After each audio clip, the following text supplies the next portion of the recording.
Sonic IDW-80. Na Floresta da Tempestade, Sonic e a equipe Chaotix são subitamente emboscados por um Super Badnik Interceptor. Ele tenta atacar, mas os heróis desviam. Sonic ataca o robô com um Spin Dash, porém não consegue destruí-lo. O Badnik então recua para dentro da floresta. Por ordem de Vector, ele, Charmy e Sonic ficam de prontidão observando o Badnik, enquanto o Espio fica invisível para atacar quando ele reaparecer. O Interceptador sai novamente para atacar, enquanto de repente Shadow aparece e derrota o Badnik.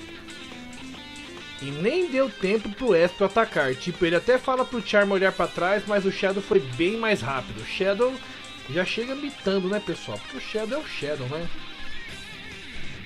A Rouge também surge e cumprimenta os rapazes. Repara que ela ataca uma touquinha de chuva, o que pode ser apenas pelo fato dela ser apegada a roupas ou acessórios, ou o fato de morcegos não se darem bem na chuva com a sua audição, né? Pode ser isso também. Outra curiosidade sobre a Rouge é que ela é a única personagem presente nas 3 capas variantes nessa edição. Parece que os produtores realmente gostaram da Rouge, né? Vector pergunta o que ela está fazendo ali. Ela responde que foi contratada para buscar informações sobre a Clean Sweep Inc. depois que seus crimes foram expostos durante o evento Clean Sweepstakes. Comentando, Vector diz que os Chaotix deveriam ter sido contratados para isso. Charmy conta que ele levou as informações para Jill enquanto o Espio e o Vector ficaram presos no último caso, mas o Vector manda ele ficar quieto e deixar isso pra lá. E isso deixa o Charmy confuso, porque o Vector tinha dito que antes que ele fez bom. Ou seja, o Charmy falou que ele fez bom. Só que em uma cena engraçada, o Shadow corrige a gramática do Charmy, dizendo que ele fez bem e não fez bom. Só que daí o Sonic vai lá e corrige a gramática do Shadow, dizendo que o Charmy fez bem e bom. Aí eu vou parar um pouquinho para explicar quem que tá certo na questão da fala aí, né? Para quem está confuso com qual a gramática está correta, fazer bem é quando você faz algo corretamente ou bem feito. E fazer bom, mais precisamente fazer o bem, seria fazer o que é moralmente certo, aquilo que seria coisa certa, né? Em português a gente fala fazer o bem, não fazer bem, né? Quando vai fazer alguma coisa boa, alguma coisa do bem, se fala fazer o bem. Agora quando você faz alguma coisa bem feita, você faz fazer bem, né? Só que em inglês essa gramática é um pouco diferente, sabe? Porque well é bem e good é bom, sabe? E as pessoas meio que confundem isso. Mas foi legal ver o Shadow corrigindo o Charmy e o Sonic corrigindo o Shadow, porque o Sonic... Porque como o Charmy não só mandou bem na sua tarefa, como também fez a coisa certa, expondo os vilões, ele fez bem, mas também fez bom. Ou melhor, fez algo bem feito e também fez algo bom, né?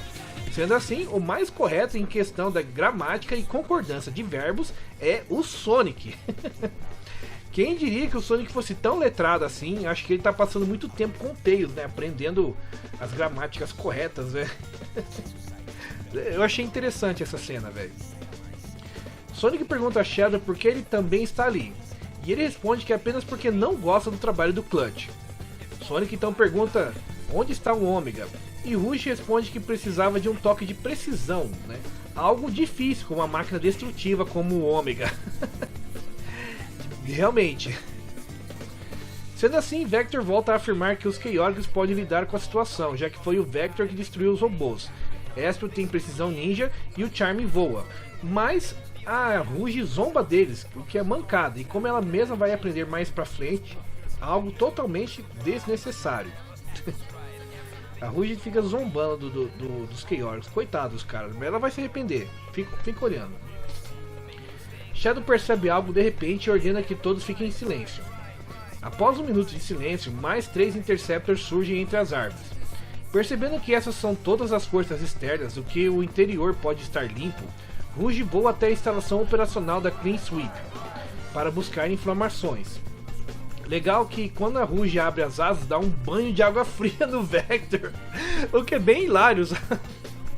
Os escritores pegaram cada detalhe assim. E deixa engraçado, né? E é engraçado porque o Vector, ele é um crocodilo. E crocodilo, tipo, tem a versão. A répteis em geral tem meio que uma versão ao frio, sabe? Enfim. Ezio, por ordem de Vector, vai ali atrás para fazer o mesmo, já que é provável que a Rouge queira toda a informação só para ela. Ao entrar na instalação, Espio é subitamente parado por Rouge, que aponta para as câmeras de segurança no corredor. Pode ser que esses badniks não sejam só câmeras, mas também possam atirar, mas a gente não sabe ao certo, né? Mas, né? Vamos evitar ser pegos, né? Espio fica invisível para passar, mas as câmeras percebem suas pegadas molhadas. Então, ele as destrói com suas shurikens. Espio e Rouge surgem até a porta trancada, que leva à sala de controle. E a Rouge zomba do Espio, perguntando quantas shurikens ele precisa para abrir a porta. E o Espio diz que talvez ele consiga enfiar uma shuriken entre as portas. Mas a Rouge usa uma das suas bombas coração para abrir a porta, né? Ou seja, a Rouge zombando mais uma vez do Espio. O Espio fala, não, eu acho que eu consigo abrir aqui com uma shuriken. Ele fala, não. Ela vai lá e dá uma bomba na porta, né? E ao entrarem na sala de controle, Rouge conecta seus 2 pendrives ao computador para baixar as informações. E por insistência de Espio, também conecta o pendrive dos Chaotix.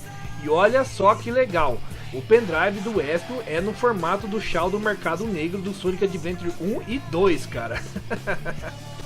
Cara, são essas referências, esses easter eggs que deixam as comics bem mais legais, pessoal. Enquanto Rouge baixa os dados, Espio verifica a situação de outros a partir do outro computador. Enquanto isso, do lado de fora, Vector arranca a antena de um Interceptor e Charme aproveita para assumir o controle do Badnik, quase acertando o Vector por acidente.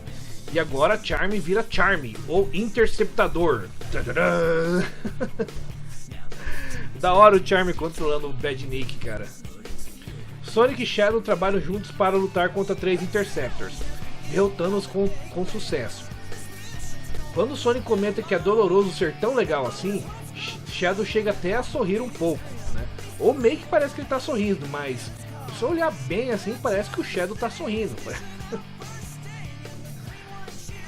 De volta à instalação, Espio vê no computador que mais Super Badniks defensivos estão sendo ativados, mas não há ninguém dentro dando as ordens, o que significa que a instalação é totalmente automatizada e que Clutch estava dizendo a verdade. O que não quer dizer muita coisa, né? Porque eles estão ali numa luta mesmo assim, né? Rouge então descobre que o banco de dados de instalações não corresponde nem de longe ao que está listado publicamente. O download das informações finalmente termina, e Rouge entrega o pendrive ao Espio, perguntando se tudo está ali mesmo. Ela pergunta de forma provocadora quem ele acha que ela é, e Espio responde que é uma espiã astuta e ardilosa, o que ela reage de forma provocante e flertando. Como sempre, a Rouge, se não dá uma piscadinha ou um beijinho no ar, não é a Rouge, né? Tipo, ela gosta de estar sempre paquerando e flertando. Rouge então diz que a única coisa que não conseguiu encontrar foi o comando de sobreposição. Então, não pode desligar o sistema de defesa.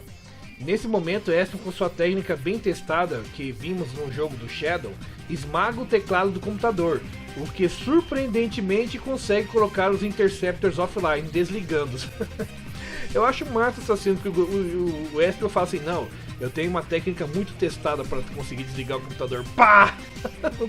No teclado, né? Tipo, como se dar uma porrada no teclado do computador fosse fazer ele parar, a CPU parar de funcionar.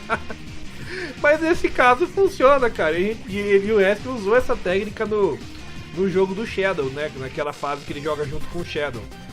Que, se eu não me engano, ela foi referenciada agora. É uma fase meio obscura, mas ela foi referenciada no Sonic... no novo Sonic Racing, né? Enfim.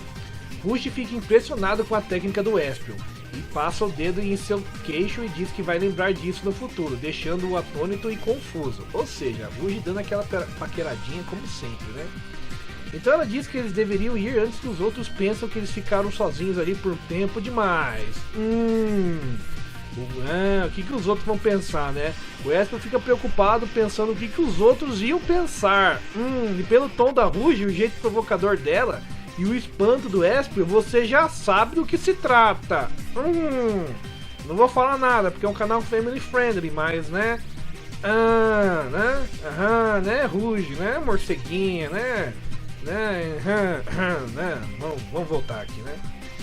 Logo todos se encontram na entrada da instalação. Embora as confissões de Clutch sobre o estado da Clean Sweep se mostrem verdadeiras, a emboscada dos Interceptors parece ter sido planejada, o que levanta suspeitas em Vector. Sonic diz que o Clutch é um esquisitão e que acredita que ele poderia ter armado essa emboscada para qualquer um que chegasse perto demais. Vector acha que isso pode ser verdade e decide considerar o caso em andamento por enquanto. Só que, vamos de novo aqui, né, pessoal? Só que as palavras que ele usa para dizer isso é definitivamente talvez, ou seja, definitivamente era para ser algo definitivo, mas talvez é algo vago. Então são palavras contraditórias, né? E o Shadow corrige o Vector dizendo que ele disse um oxímoro, né? Para quem não sabe o que é um oxímoro, eu também não sabia antes de fazer essa cômica aqui, né? Fazer esse roteiro. Um oxímoro, para quem não sabe, é uma figura de linguagem que se combina palavras de sentido oposto para que parecem excluir-se mutuamente, mas que, no contexto, reforçam a expressão do contexto.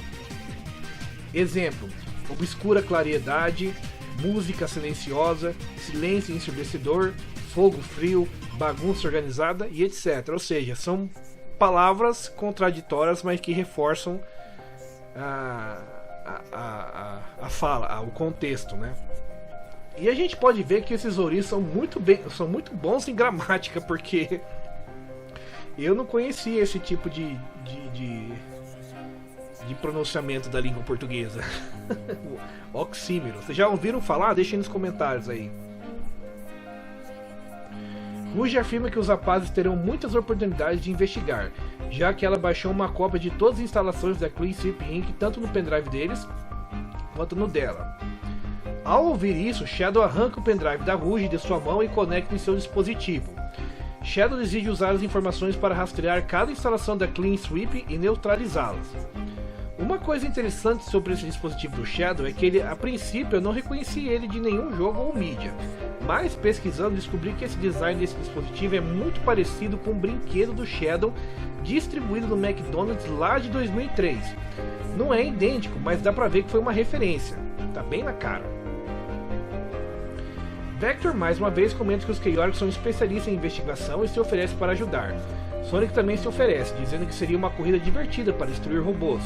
Shadow, porém, se recusa, para a decepção dos Chaotix. Shadow então diz a Rouge que a manterá informada antes de se teletransportar. Para quem não sabe, o Shadow pode teleportar sem a Esmeralda, né?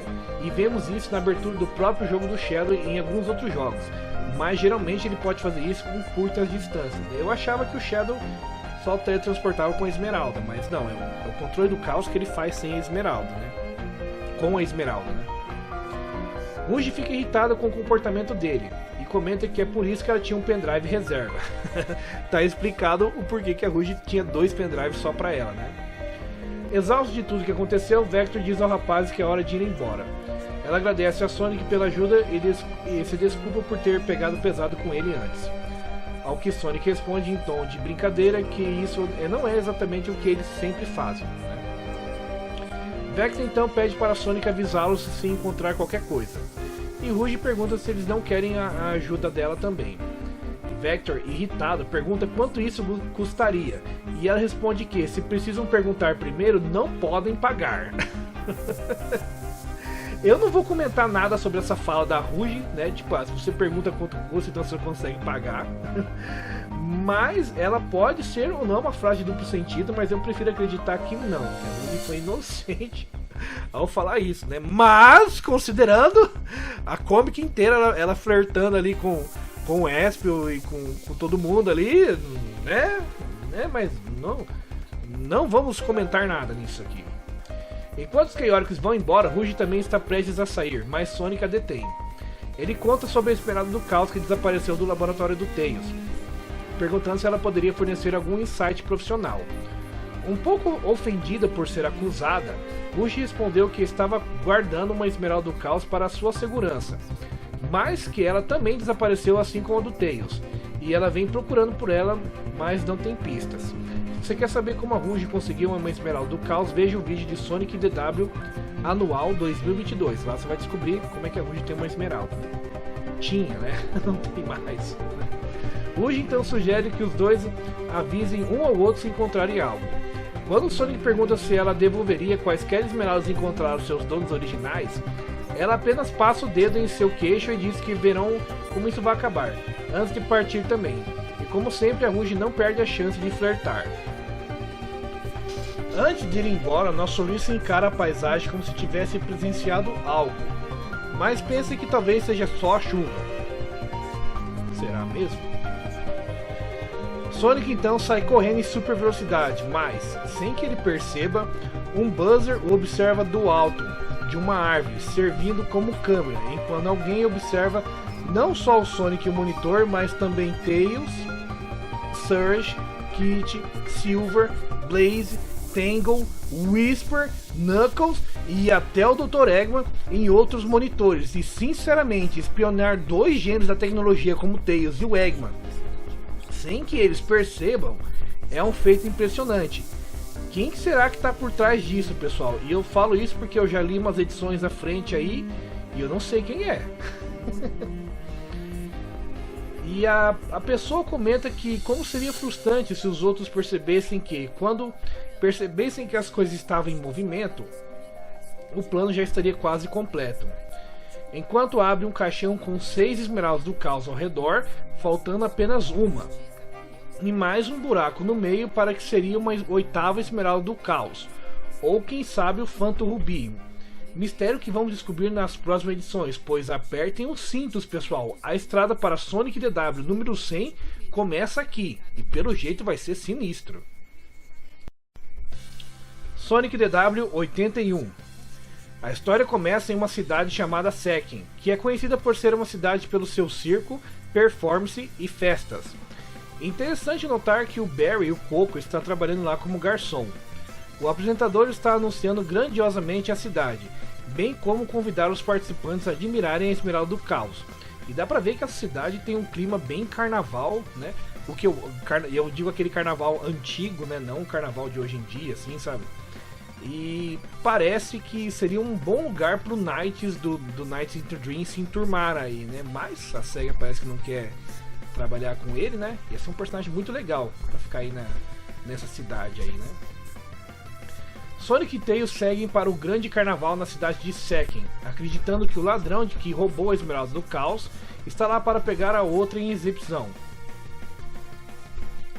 Eles ficam à espreita entre a multidão fantasiada, usando máscaras e trajes formais, enquanto também utilizam máscaras coloridas. Logo, parece que Shadow e Rouge também estão entre os convidados da festa. Rouge em traje formal, Shadow descaradamente não. Tails e Rouge trocam histórias sobre como suas respectivas esmeraldas foram roubadas, e sobre o plano em comum de monitorar o que está em exposição.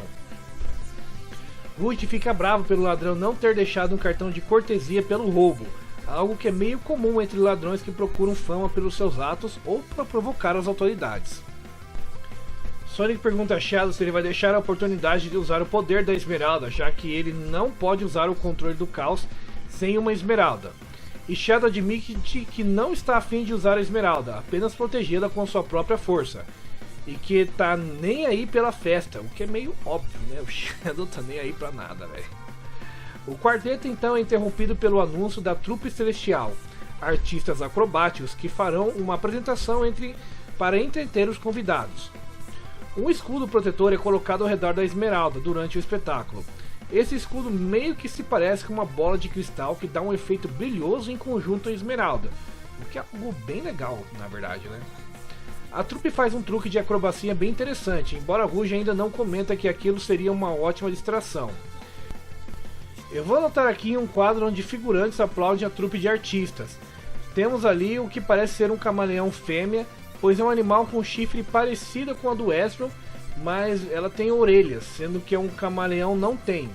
Acho interessante notar esses figurantes diferentes, pois vai que algum deles vira personagem principal, principalmente se for um animal fora do comum, pois parece que é esse tipo de animal que a SEGA mais curte referenciar nos seus personagens, né? Enfim.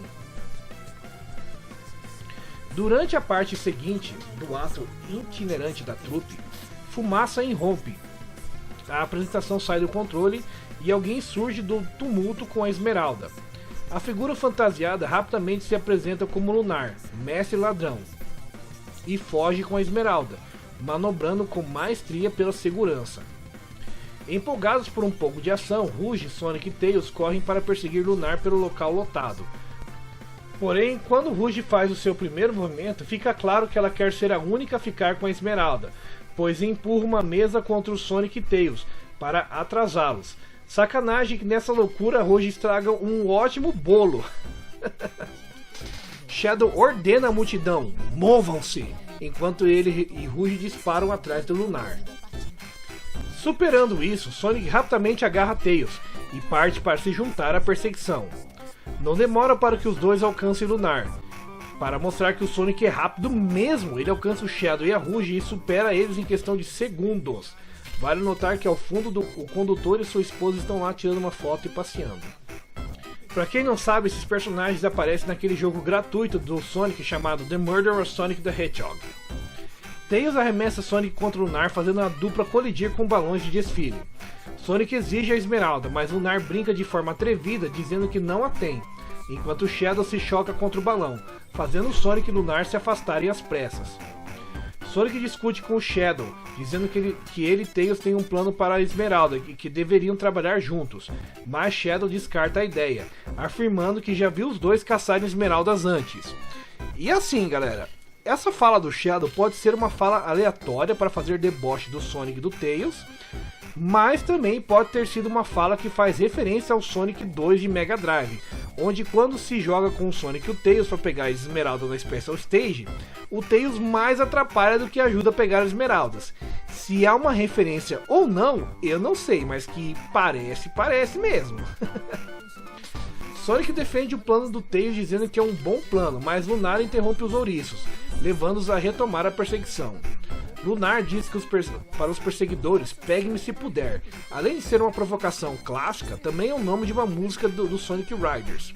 Isso aí com certeza é uma referência. Enquanto os quatro correm atrás de Lunar, Tails expressa preocupação de que, se não tomassem cuidado, todos poderiam causar danos durante a perseguição, especialmente o Shadow. O Shadow quer causar muitos danos, né? Principalmente no Lunar, né? Sonic está no meio do pensamento quando Rouge lança um punhado de bombas para atrasar os garotos. Tails fica temporariamente cego. Sonic escapa das mãos de Tails, mas ele rapidamente se equilibra em um dispositivo próximo semelhante a uma máquina voadora de Leonardo da Vinci, chamado Aeroparafuso. Aí eu vou levantar um questionamento interessante aqui. Será que existe um equivalente a Leonardo da Vinci no mundo do Sonic? Seria uma teoria interessante, porque na vida real esse aparelho que aparece aí foi inventado pelo Leonardo da Vinci, né? Mas teorias para outro dia, né? Sonic pede para o Tails cuidar de Rouge enquanto ele lidera com Shadow. Em seguida, o ouriço passa a provocar Shadow com um comentário sobre velocidade e sobre depender de Rouge e tentar atraí-lo para longe. Embora Shadow não caia na provocação, ele encara o Sonic quando este exclama que a única forma de conseguir a esmeralda seria passando por ele. Os dois disparam, enquanto Tails confronta Rouge. Eu não vou ter que dizer, galera, que esta arte da Rouge lançando bombas ficou muito bem feita. Parece que o artista desenhou o personagem de uma maneira bem menos estilo cartoon ou anime e mais estilo heróis Marvel e DC. Quer dizer, não só esse quadro, a história inteira está bem feita. Toda a edição está bem desenhada, mas esse quadro dá pra ver a ênfase na pose de ação e expressão facial, rachuras e afins. Ao mesmo tempo você olhar para o Tails e parece que ele tá com uma cara de fofinho determinado. Só elogios para essa edição, pro artista dessa edição, cara. Ele consegue desenhar um personagem com muita fofura, no caso do Tails, e o outro com cara de ação e porrada, no caso da Rouge ali. Tá muito massa, cara. O artista dessa comic se superou, pessoal. A arte tá incrível, né? A morcega lança outra saraivada de bombas contra a raposa, mas desta vez Tails as pega em um embrulho de tecido que ele surpreendeu de um comerciante local e as arremessa de volta a Rouge. Ela cai em uma barraca de pipocas enquanto Tails ri e diz que reviravolta também é jogo justo e parte para encontrar o Sonic. É, né, tipo, o Tails voltou o remédio da Rouge contra ela mesma, né? É jogo justo. Enquanto isso, o Sonic encontra Lunar na ponte, parado ali, esperando de forma brincalhona. Ele tenta uma abordagem diferente, tentando fazer o culpado mascarado conversar, perguntando o que o Lunar queria, já que ele não parece ser do tipo que quer dominar o mundo. Lunar admite que contar só a história de fundo acabaria com a diversão, mas Shadow corta a conversa dizendo que não tem interesse no passado do Lunar, né? É, né? Todo mundo tem interesse no passado, né? Menos o Shadow. Shadow cortou qualquer ligação com o passado, né? Ele exige que Lunar lhe entregue a Esmeralda do Caos ou encare. Ou encare. Mas Sonic protesta, dizendo que eles precisam de respostas. Isso provoca uma luta entre os dois ouriços, enquanto Shadow argumenta que Sonic pode obter resposta depois que ele tiver a Esmeralda, né?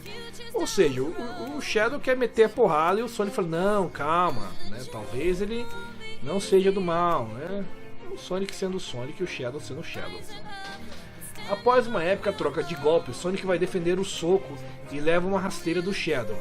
Sonic acaba no chão, e Shadow comenta que ele não parece bravo com a situação.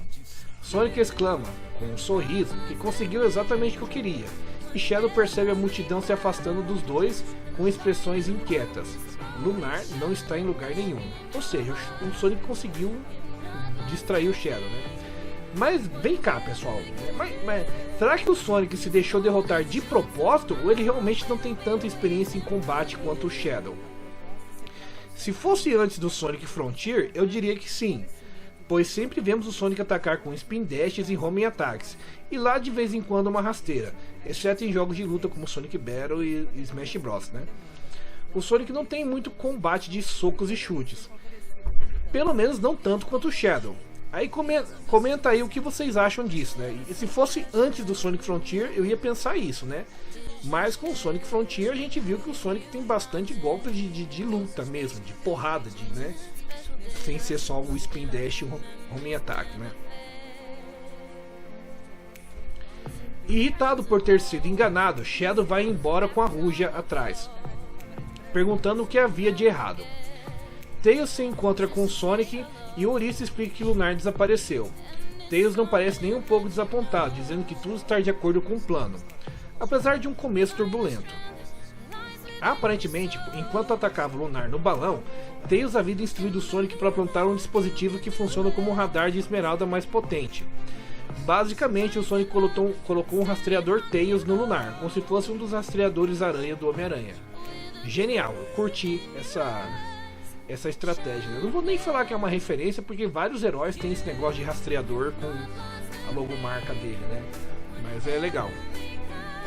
Mais tarde, sobre o manto da noite, Sonic e Tails chegam em um armazém que Sonic descreve carinhosamente como aconchegante. Não sei como, né? Como o armazém abandonado à noite é aconchegante, né? Só o Sonic mesmo, né? Dá pra ver que esse local da cidade é bem diferente do restante da cidade, que estava cheia de pessoas fantasiadas e festas, né? Pra falar a verdade, a cidade estilo festivo combina 100% com o Knights, né? Do jogo Knights Entron D. Será que um dia ele vai aparecer nas comics do Sonic?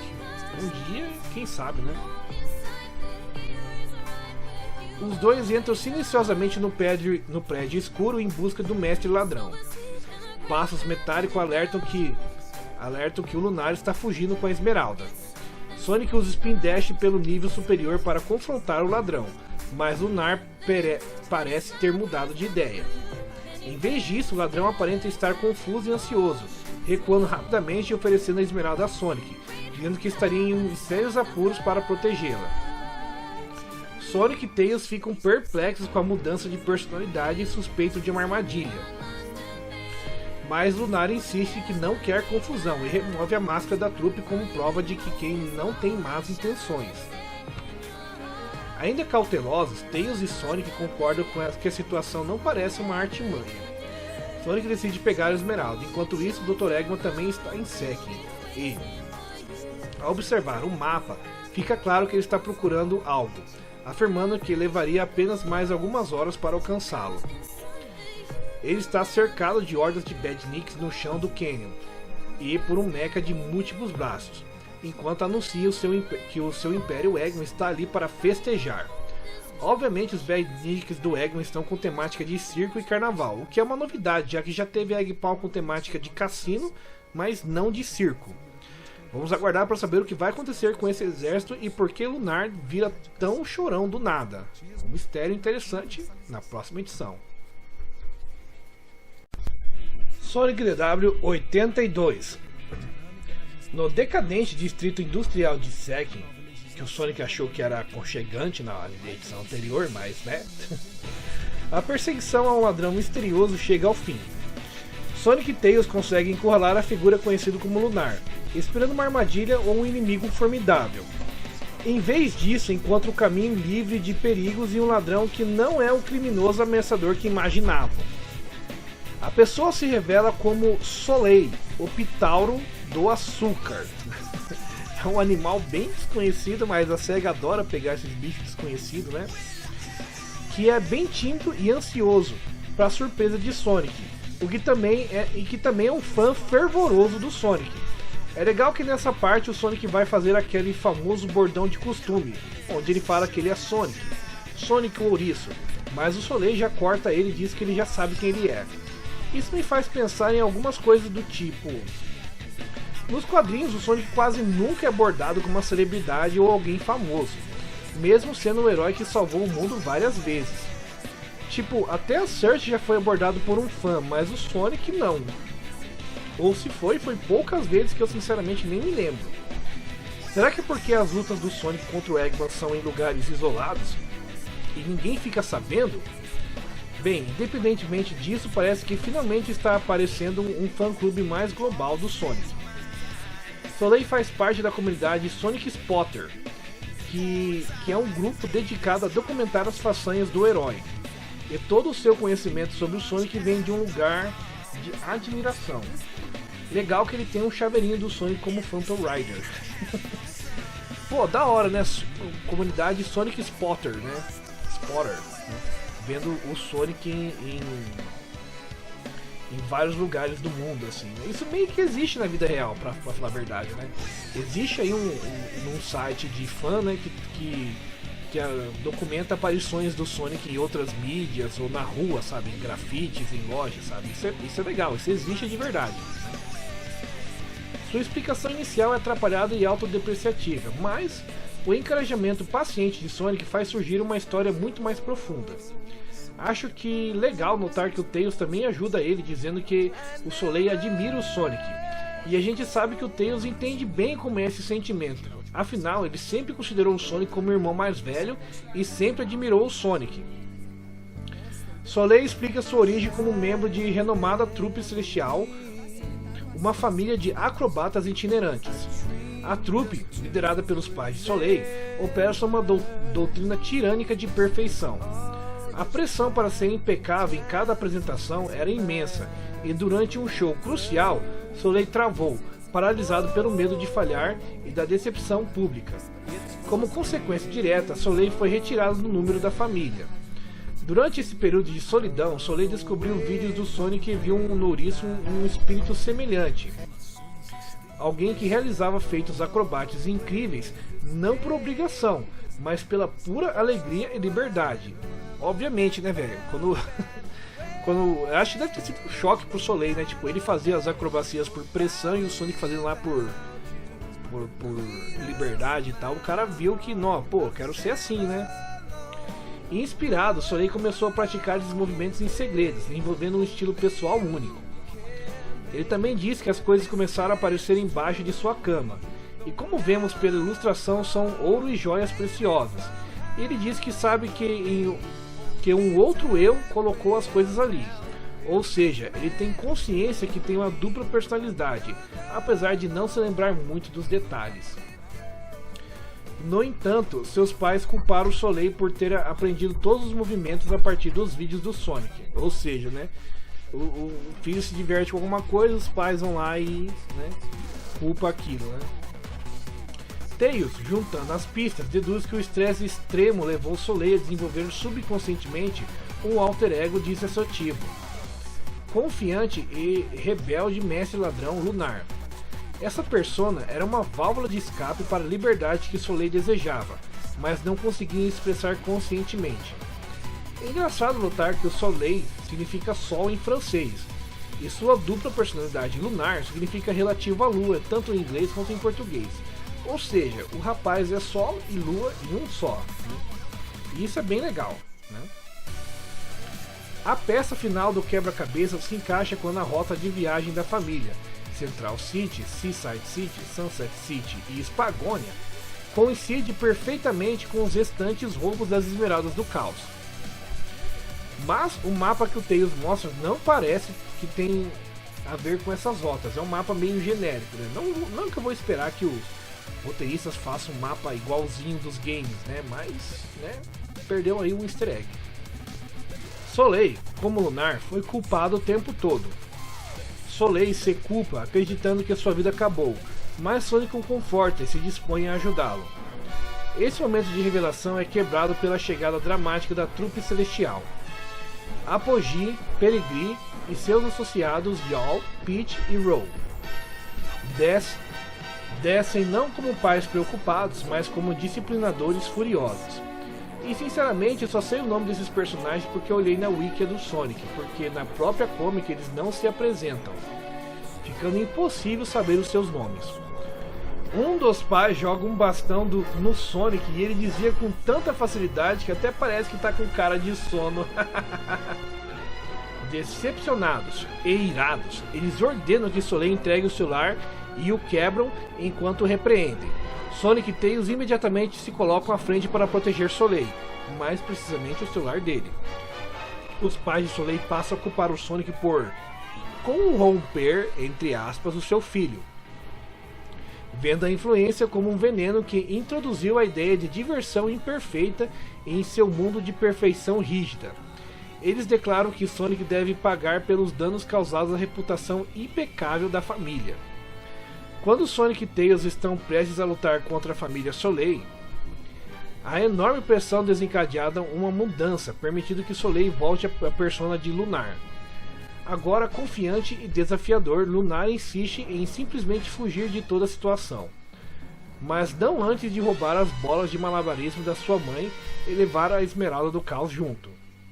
Caramba, o cara rouba até as bolas da mãe em questão de segundos e ela nem percebe. O cara é ladrão mestre mesmo. Foi meio estranho falar bolas da mãe, né? Mas enfim. Enquanto isso, a trama de Shadow e Rouge se desenvolve em um tom diferente. Rouge, confiando em sua intuição de caçadora de tesouros, acredita que a situação vai se resolver sozinha e sugere esperarem um café, para a grande frustração e impaciente do Shadow. Ele sai furioso para criar a própria sorte, enquanto Rouge pensa em calmamente saborear um croissant. Provavelmente o plano da Rouge seria ficar atenta aos sons do local, e se ela ouvir o Sonic ou algum som de luta, ela vai atrás. É mais fácil do que procurar. Afinal de contas, os morcegos têm uma audição aguçada. Ou talvez seja só a Rouge planeja roubar a Esmeralda no último segundo quando ela encontrar o Sonic, né? Vai saber como é que é, né? Sonic persegue Lunar, mas sua família intervém na perseguição. Nesse momento, os pais de Lunar ou Soleil, né? Vou colocar Lunar / Soleil, mandam Yaw, Peach e Roll bloquearem Sonic e Tails. E é a única vez que a gente vê o nome desses personagens, porque o nome dos pais de Lunar não são mencionados nessa comic, só na wiki do Sonic. Mas então Tails se pontifica a dar um jeito no trio enquanto Sonic continua a perseguição. Sonic percebe que Tails está empenhado nessa luta, e o Tails, com uma aura de mais confiante, explica que ele já viu uma boa quantidade de bullies e sabe que o Soleil não merece isso, principalmente da família. Bem, sabemos como Tails sofria bullying antes de ele conhecer o Sonic, e ficou mais confiante depois que passou a seguir o Sonic em suas aventuras. Olha, o produtor que escreveu essa história realmente conhecia o personagem bem. E por falar em produtores, conhecer ou não o personagem, eu nunca fui de pesquisar a vida dos produtores das comics da IDW e sinceramente nem sei quem são, exceto Ian Flynn, um escritor, produtor e grande fã da franquia Sonic, mas dá pra ver que quando os quadrinhos são bem feitos e fazem total sentido com os personagens, podemos ver que tem dedo dele no meio. E quando não tem sentido, ou com os personagens não parecem meio fora de suas personalidades, como aquele caso do Silver sendo um bocó, né? E atrapalhando o atrapalhado da Ruff então pararem de serem bandidos só porque a Vanilla deu uma bronca neles e do nada eles viraram bonzinhos. Dá pra ver que não tem a mão na Ian Flynn nesses casos, né? E mesmo em confiança, parece que o Ian Flynn é um escritor bem competente mesmo, né? Os pais de Lunar/Soleil atacam Sonic e ele quase é acertado em cheio. O próprio Sonic fala que se seu nariz fosse um pouco maior, ele estaria em perigo. Mas o Sonic acelera e aparentemente manda os dois para casa da Cucuia. Né? O Sonic quase leva um golpe de bastão, aí depois fala, quer saber? Tchau, pum. Aí a explosão manda os pais dele pra casa da Cucuia. Em meio ao caos, Sonic argumenta que correr sem um plano não é a solução. Só que no caso do Sonic sempre é, ele sempre sai correndo aí e consegue resolver as coisas, né? Mas o Sonic é o Sonic, né? Ele convence Lunar a fazer com que os pais vejam seu verdadeiro talento. E aqui estou chamando Lunar de ele, né? Mas tem uma polêmica aí, né? Mas na história, tanto o Sonic quanto os pais não fazem menção ao gênero do personagem, usando pronomes e adjetivos neutros. No caso dos pais, eles chamam de criança, que é um termo neutro. E no caso do Sonic, ele chama de deles, né? Ou no inglês they, que pode ser considerado linguagem neutra, dentro de pautas progressivas e coisa e tal. Ou pelo fato que o Soleil e o Lunar são duas pessoas, e o plural de duas pessoas é eles, ou they em inglês. Seja lá qual for a intenção dos produtores, é mais fácil me chamar de ele, já que linguagem neutra em português não existe, e fica estranho usar o plural para um único indivíduo, mesmo que ele tenha dupla personalidade. E lembrando, pessoal, eu não estou aqui para julgar, apoiar ou refutar nenhum tipo de movimento, exceto o movimento nerd e gamer, né? Principalmente se for do lado da SEGA da força, tá? Então não me julguem, porque simplificar as coisas para mim narrar, né? Mas eu acho que vocês entenderam, né? O Soleil pode ser tanto eles, no fato de ser um jeito para falar linguagem neutra em inglês, que não existe, né? Mas eles chamam de eles, né? Ou pode ser eles por ser duas personalidades, né? Aí cada uma pode ter um gênero aí, né? Vai saber, né? Enfim. Sonic encoraja Soleil a usar os movimentos que praticou e acredita em suas próprias habilidades. Tocado por essa confiança, Lunar concorda em tentar, mas apenas depois de fazer Sonic prometer proteger o vulnerável Soleil. Lunar tira a máscara e aparentemente ele troca de lugar com Soleil, ou sei lá, né? Sonic assume o papel de mentor e protetor de Soleil. Porém, a plataforma que os dois estão se quebra. Soleil cai da plataforma em queda livre. Pelo menos eu acho que é, né? Pelo menos agora eu acho que é o Soleil que está no comando, né? Vai saber, né? Pelo formato dos balões de fala, né? Porque quando é o Soleil, as falas são normais, e quando é o Lunar, as falas são escritas em azul, né? Eu acho que é assim que funciona, né? Ele tenta se lembrar de uma manobra de recuperação, que provavelmente faz parte do seu treinamento de acrobata, mas nesse momento um objeto atinge a cabeça dele. Esse detalhe parece insignificante, mas se olharmos o fato de que ele tem problemas de personalidade, talvez uma pancada na cabeça pode piorar a situação ou curar, né? Sei que parece meio contraditório, mas é algo absurdo que vemos problemas de amnésia e fins causados por pancadas na cabeça, e até revertidos por causa de pancadas na cabeça. Mas isso é só uma observação minha, não tem nada a ver com a história, mas eu garanto pra vocês que vocês já devem ter visto aí em algum filme, alguma coisa, quando a pessoa leva uma pancada na cabeça, ela cria algum problema de personalidade ou de memória, e quando ela leva uma pancada na cabeça de novo, ela é curada, sabe? Então não sabemos se esse detalhe da pancada na cabeça é aleatório ou tem alguma coisa a ver, né? Essa pancada na cabeça faz com que o Soleil se vire e observe como o Sonic faz o Spin Dash, né? Também pode ser por causa disso, né? Eles colocaram a pancada na cabeça só pro o Soleil virar e ver o Spin Dash do Sonic, né?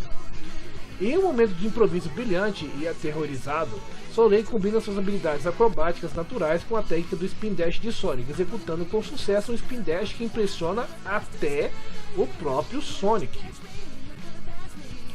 Mais tarde, os pais de Soleil aparecem e repreendem, dizendo que os movimentos de Soleil foram terríveis, mas Sonic defende Soleil.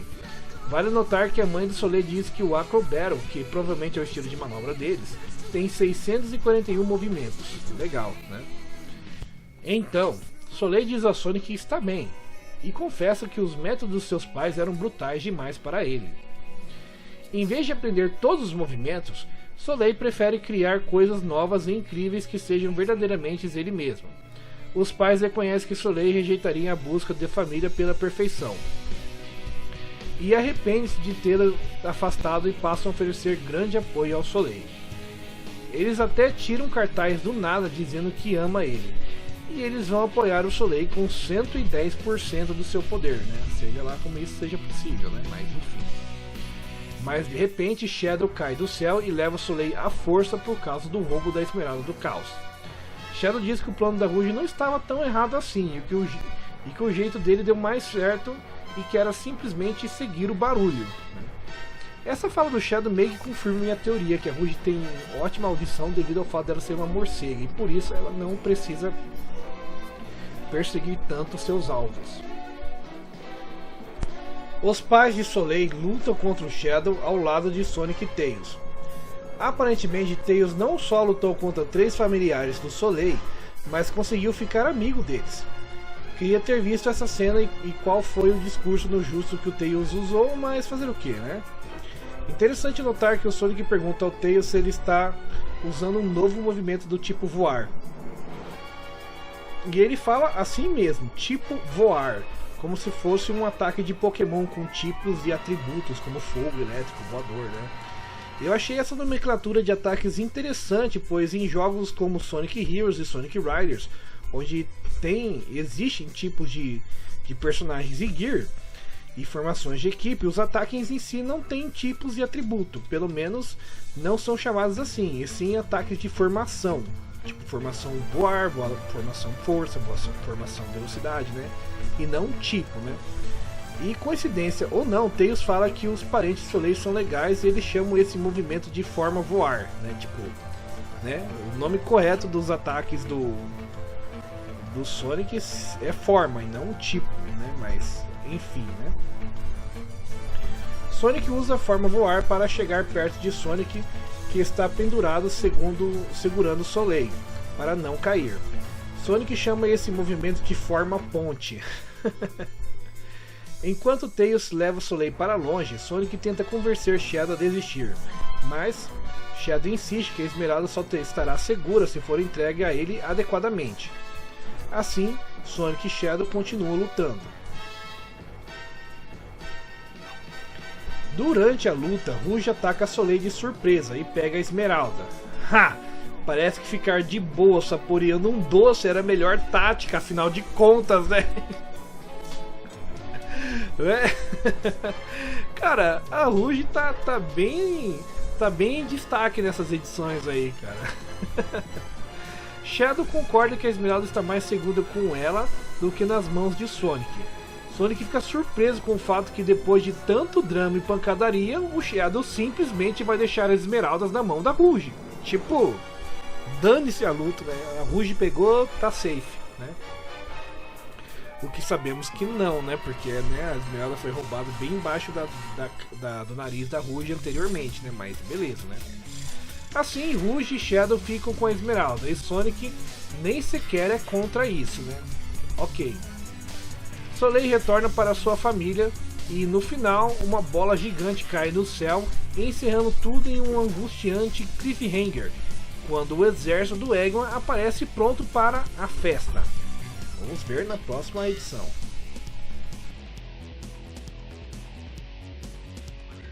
Especial de 30 anos dos Chaotix. No Museu Mythosian, um prestigiado museu, universidade e galeria de relíquias mundiais antigas, Amy está junto com Sonic no que parece ser um encontro, mas como a SEGA não quer que ele seja um casal oficial, temos que supor que este é só um passeio entre amigos. Aham, sei. Amy está explicando que aquele totem foi recuperado da Ilha Oeste e que alguns estudiosos especulam que esse totem pertenceu a uma civilização antiga que desapareceu, porém nem tão antiga quanto os Eknas.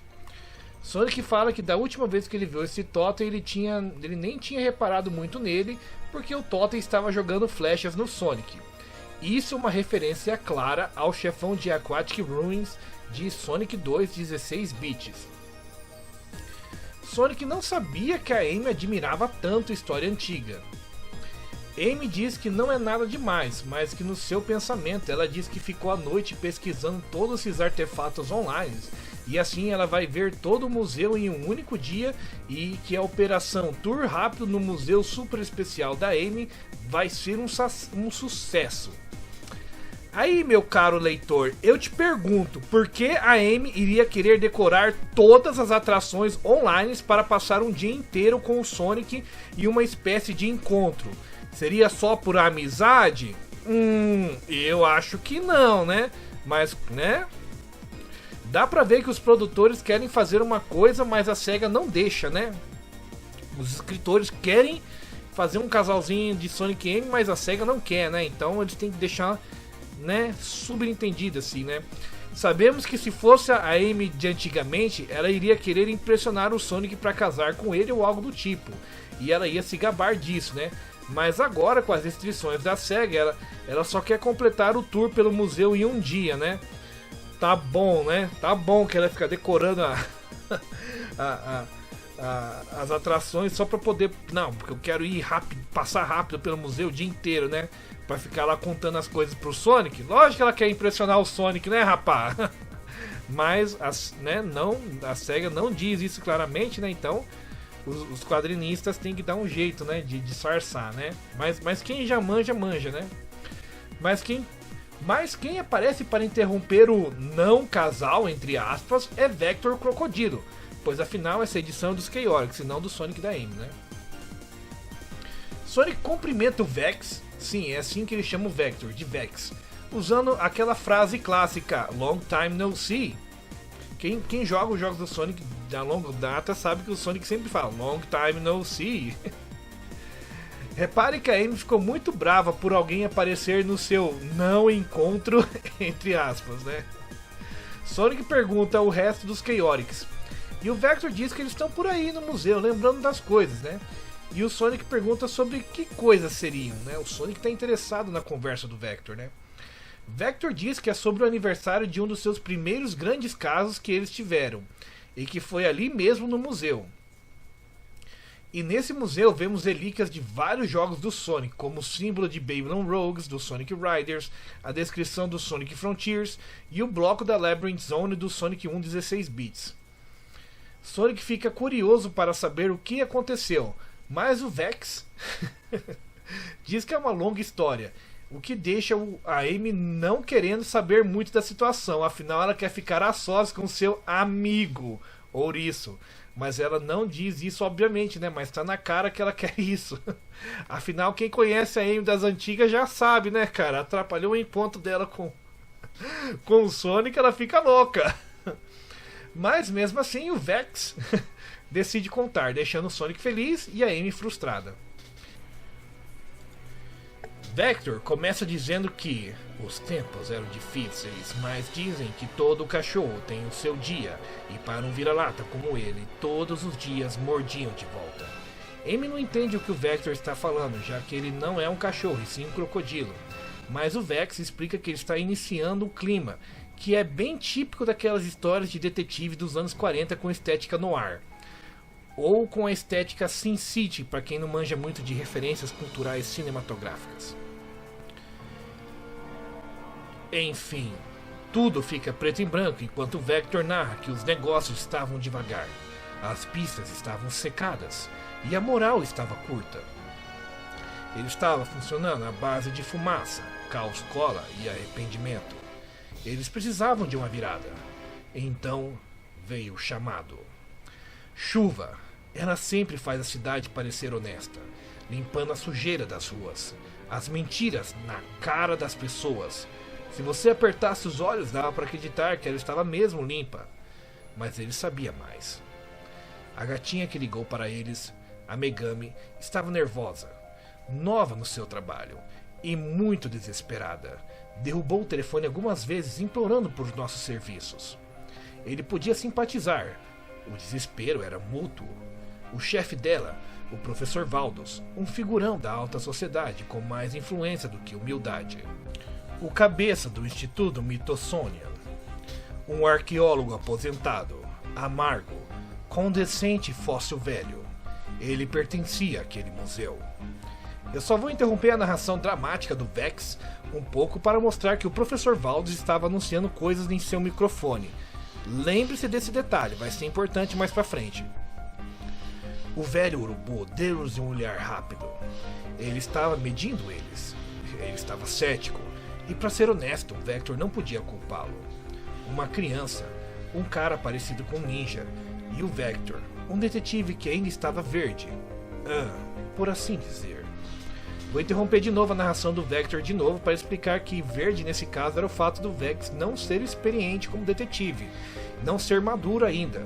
Não pelo fato da pele dele ser verde, que no caso realmente é, né? Mas vamos voltar para a narração dramática. Mesmo assim, eles estavam famintos, ambiciosos e ansiosos para fazer uma reputação para eles mesmos. O velho pergunta para eles o que é aquilo que ele está segurando, e o Charme, depois de colocar na boca, morder, cheirar, afirma que é um cartão, o que deixa os outros pé da vida. Vector pega o cartão. Após examinar os símbolos da inscrição, ele avalia que o cartão é de visita do Enigma. Essa explica que o Enigma é um indescritível ladrão mestre que chega a ser chamado de Fantasma das Areias Negras. Ele nunca foi pego. Vector conclui que se eles receberem um cartão, significa que o ladrão planeja roubar o museu hoje à noite. O professor Valdos quer que eles descubram o que vai ser roubado do museu. Por isso ele pediu para sua assistente Megumi chamar os Chaotix. Porém, o professor não acha que os Chaotix estão à altura do desafio. Mas Vector, cerrando seu punho, diz que o Enigma vai se arrepender de cruzar o caminho dos Chaotix. E mesmo ele fazendo pose e tal, ele acaba errando o nome do professor. Charme derruba um vaso que estava ali e o trio sai imediatamente para a investigação. Depois dessa narração, estilo filmes no ar, Vector percebe que Sonic e Amy não estão mais ali.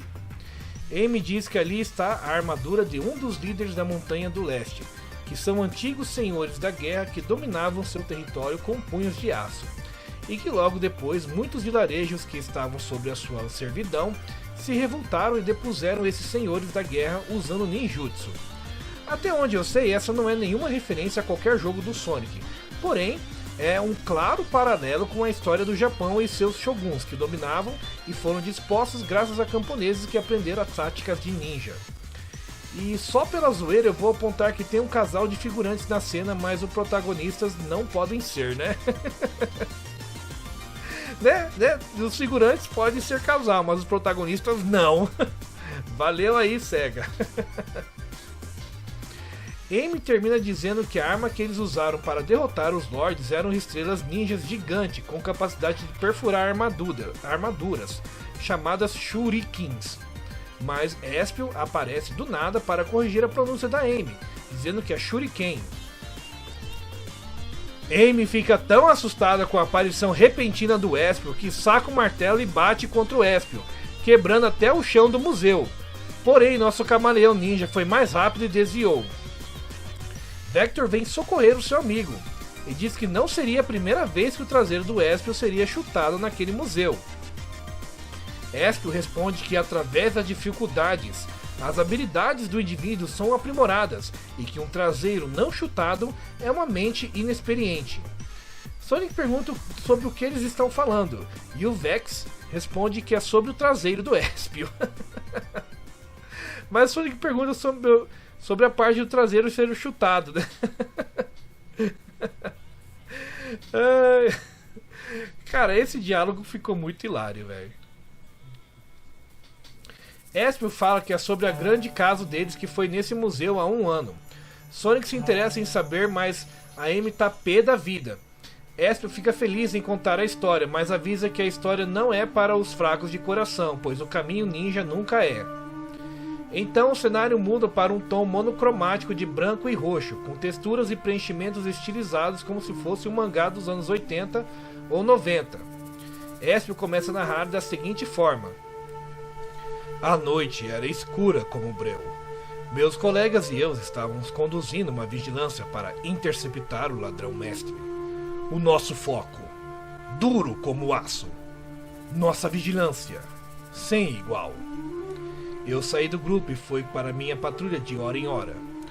O Mythozonian dormia, abrigado embaixo de um cobertor de trevas. Suas caixas de vidro brilhavam como lagos de Koi na pálida luz da lua. Meus passos não fizeram som algum. Para o ouvido não treinado, era o próprio silêncio. De repente, movimento. Eu persegui. Escaneei a sala e não vi nada. Mas para um verdadeiro ninja, a visão é uma distração. Ali! Espio para sua narração, mas percebemos que houve uma luta muito frenética entre nosso camaleão e Enigma. O legal do Enigma é que ele usa uns tipos de arma que parece com uma foice e outra que parece com uma kunai misturada com a cruz egípcia ou Ankh. Fora que a máscara de chacal dele é bem da hora. Espio usa o jutsu de substituição, o que deixa o Enigma muito bravo, dando a Espio a oportunidade perfeita para contra-atacar. Mas ambos acabam com a kunai próxima da garganta, um do outro. Mesmo o que parece ser uma queima-roupa, Espio desvia de um ataque de kunai bem no último instante. Porém, a kunai acerta um suporte de madeira onde havia uma relíquia do museu. É claro que o Espio não podia deixar a relíquia cair. Espio continua narrando. Fui descuidado. O fabuloso lótus de cristal da cidade de Cascade, desejado no mundo inteiro por sua pureza e sua beleza pura, de alguma forma eu devo ter feito vista grossa para ela nas minhas patrulhas anteriores. O que ela estava fazendo ali? E para onde o meu inimigo correu? Espio diz que graças ao Lotus ele sabia o que estava acontecendo, e Vector confirma que foi graças ao conhecimento ninja do Espio que o caso começou a se abrir. Porém, Sonic e Amy não estão mais ali de novo. E olha que legal, dessa vez as poses do Sonic e da Amy são as mesmas poses que eles fizeram nas artes promocionais de Sonic Adventure 1. Ou seja, mais uma referência da hora aí que eles fizeram, né, nesse quadrinho aí. Enquanto isso, os ouriços estão em uma seção do museu que faz referência à mitologia grega. Sonic pede para Amy explicar sobre o vaso. E gente, no vaso tem uma figura de um ouriço lutando contra o Minotauro. Esse ouriço é muito igual ao Sonic. Amy diz que o vaso é da Apotos antiga. E como sabemos, Apotos seria o equivalente à Grécia no mundo do Sonic. O que eu achei uma sacada genial.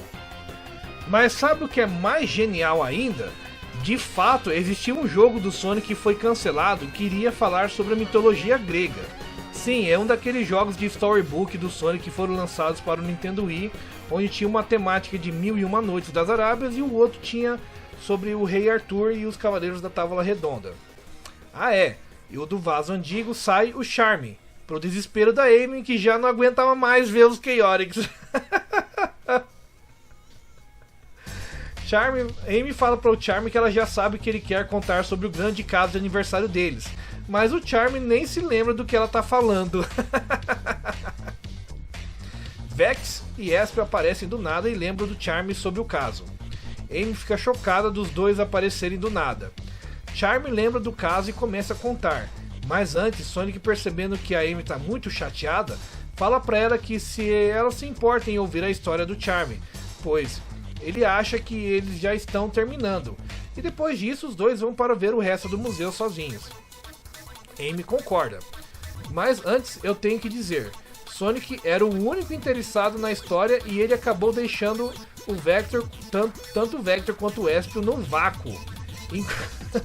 Ou tipo, a Amy tudo bem que ela não queria ouvir a história, mas o Sonic que ele queria ouvir, ele deixou os dois no vácuo no meio da história. Vá, né? Muito estranho isso, mas beleza. Charme começa a contar o que aconteceu com o Urubu. Então a história pega um estilo de desenho de criança do primário, o que combina muito com o Charme. Charme conta que ele tava muito com sono porque ficou acordado até tarde. Espio tava tipo assim, todo bravo porque ele perdeu para o cara que eles estavam tentando pegar. Espio fala que tá errado. O cara de Urubu grita com eles, que ele está no meio dos anúncios matinais e que ele é muito velho e mau e importante e blá blá blá. Espio diz que ele sabe um monte de coisas sobre essa coisa que brilha porque ele viaja muito e estuda coisas ninjas e que essa coisa é da cidade de Cassaroli. E o Espio corrige que na verdade é da cidade de Cascade.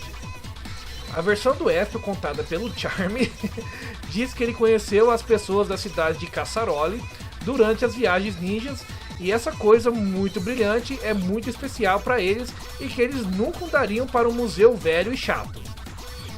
Eles disseram que um cara mau roubou e que o mal deve ser destruído. E essa frase, o mal deve ser destruído, de fato é uma frase que o Espio diz em Sonic Heroes, porém de maneira menos nerfada, né? Porque na história em quadrinho tem que nervar um pouco certas palavras, né? Mas se você for no último chefão lá do Sonic Heroes, o Espio fala uma frase mais ou menos assim. O professor Valdos diz que o item foi doado de maneira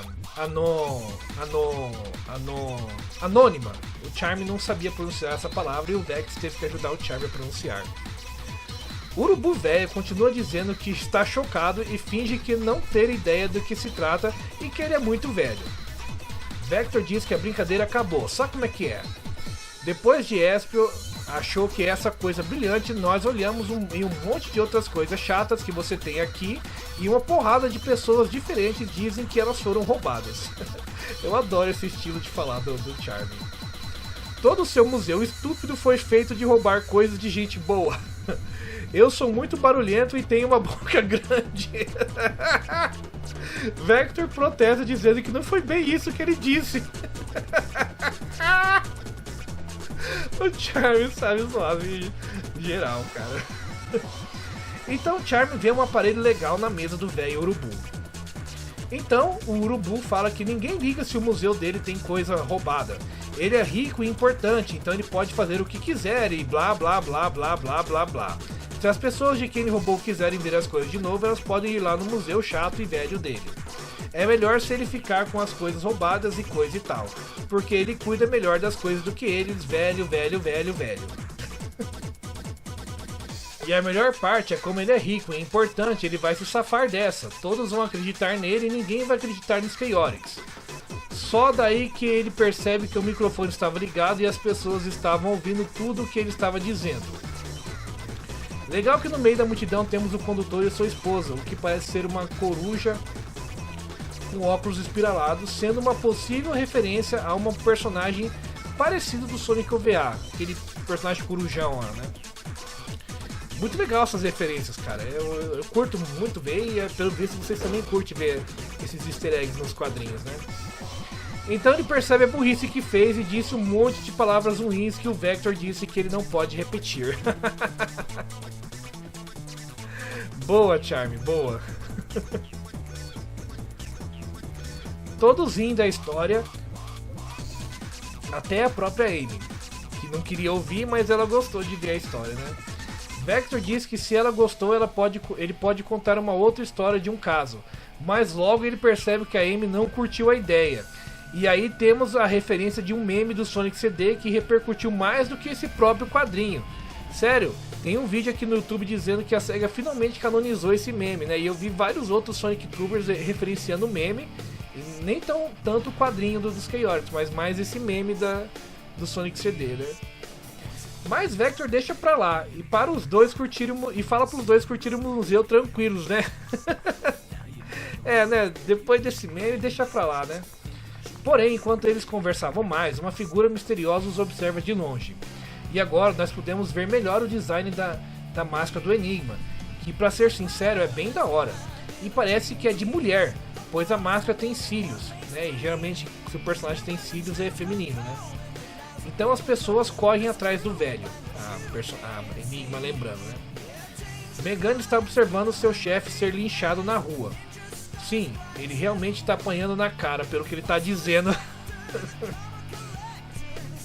Ele fala isso aí mesmo, né? Não, na cara não sei o que. Então ela se aproxima da Lotus de cristal. ela se prepara para pegar o artefato, mas Vector a interrompe. Ele pergunta como ela está, já que o chefe dela foi preso por ser um ladrãozinho sujo. Então Vector diz que agora ela vai precisar de um novo emprego, e se ela um dia precisar de trabalho de detetive, é só chamar os Chaotix. Megumi fica aliviada pelo fato do Vector não ter pego ela no flagra. Ah, mas antes de ir embora, tem mais uma coisa que o Vex quer dizer. Fazendo uma pose muito foda e uma cara de total confiança, ou como os jovens diriam hoje em dia, farmando aura, Vex joga o cartão da Enigma para Megumi e diz para ela não esquecer o cartão de visitas dela.